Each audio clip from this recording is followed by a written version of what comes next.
Hello friends, welcome back to the my new video guys and my YouTube channel guys. Today friend we are going to talk about guys how can we turn off adaptive brightness setting in our Tecno phone. Friends, you want to turn off guys your adaptive brightness setting. So when how can you off today? I will show you in this video. And friends, you have guys your adaptive brightness means your auto brightness problem. So when how can you solve in your Tecno mobile today? I will show you in this video guys. So before starting video friend, first of all go and subscribe the channel guys. Click the bell icon, like the video.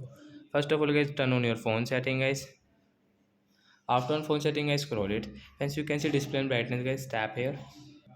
So friends, you can see guys your active brightness setting guys, tap here. Friends, you can see this active brightness. So we will off from here. And then your problem will solve, automatic brightness problem will. And friends, you can increase, you can decrease your brightness according to yourself. Means you can customize your brightness setting according to yourself without any problem guys. So that's it guys, thanks for watching the video guys. I hope friends have understood how to turn off adaptive brightness setting in Tecno phone. So that's it guys, we will meet on next video guys with new topic. Before going guys, please go and like the video, subscribe the channel. Bye guys.